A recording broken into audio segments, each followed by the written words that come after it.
La Cybercity de l'île Mangy. Proposition d'aménagement de la parcelle B.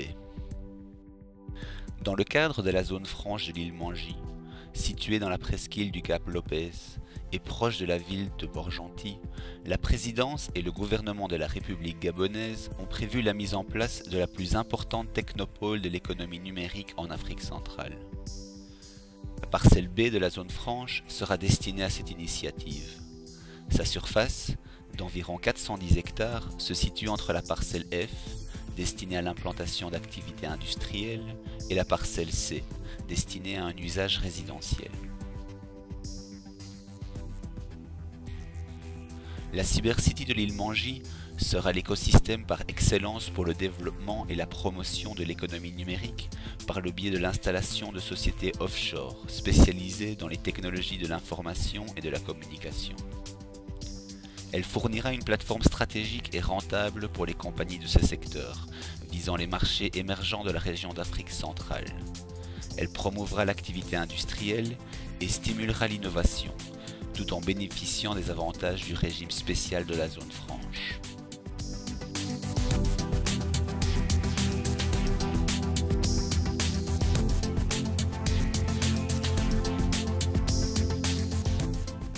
L'aménagement proposé prend en compte des facteurs territoriaux existants qui le conditionnent, tels que diverses conduites, un terrain de golf ou l'espace destiné au passage d'un train de marchandises, prévu à moyen ou à long terme et dont le tracé continuerait au travers de la parcelle F jusqu'au port.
Tous ces éléments ont été pris en compte dans l'aménagement proposé et s'organisent de la manière suivante.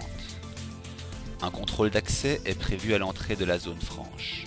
Il comprendra une zone destinée à un guichet unique qui offrira les services nécessaires à l'enregistrement et à la gestion des entreprises, et un point de contrôle de marchandises pour le service ferroviaire projeté. Une fois le contrôle d'accès franchi, la route de Port-Gentil Total sera dédoublée, de façon à y dévier la circulation routière provenant des parcelles à usage industriel et logistique, avec comme objectif de désengorger le tronçon d'accès à la parcelle résidentielle.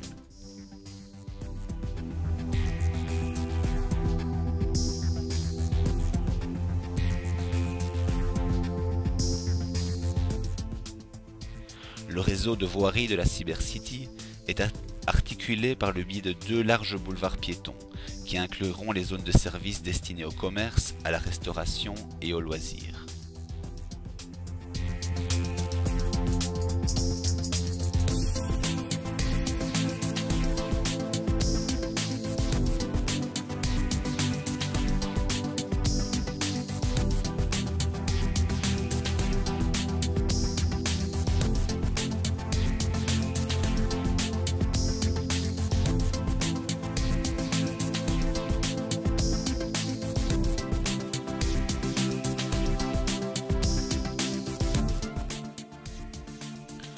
Autour de cette zone piétonne seront organisées les différentes zones destinées aux activités prévues dans la Cybercity.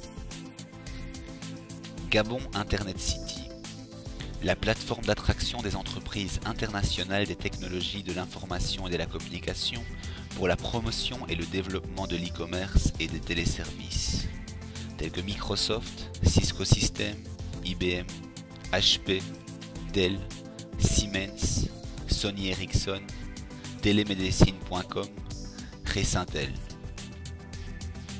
Gabon Hosting Zone, la plateforme d'attraction des entreprises internationales spécialisées dans l'hébergement de serveurs et des applications Internet.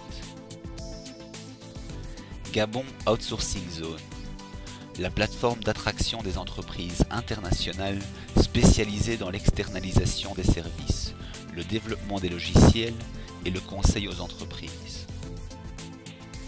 Gabon Media City, la plateforme d'attraction des entreprises internationales spécialisées dans la production de médias.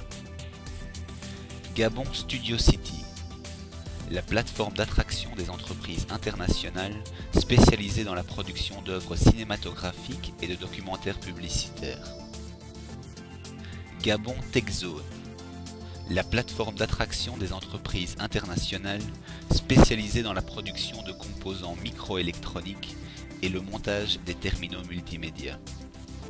Gabon Knowledge Village, l'infrastructure de pointe et un environnement attractif pour une variété d'organisations destinées à créer et à diffuser la connaissance dans le secteur des technologies de l'information et de la communication.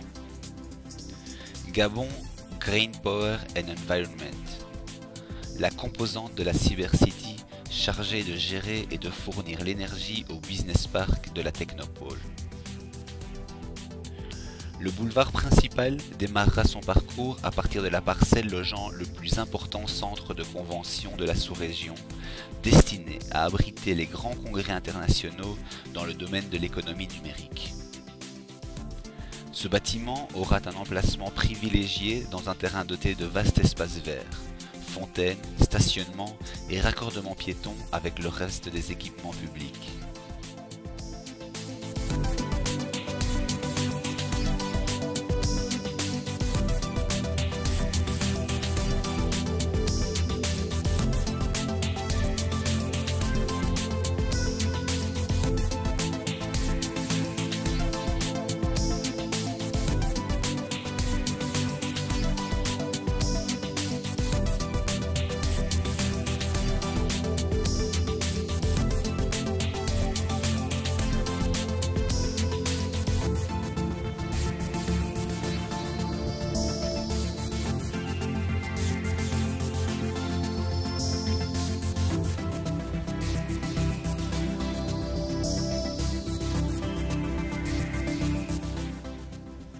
Toutes les activités se développeront dans un cadre agréable, favorisant l'interface urbaine par le biais d'un réseau piétonnier et de zones vertes boisées.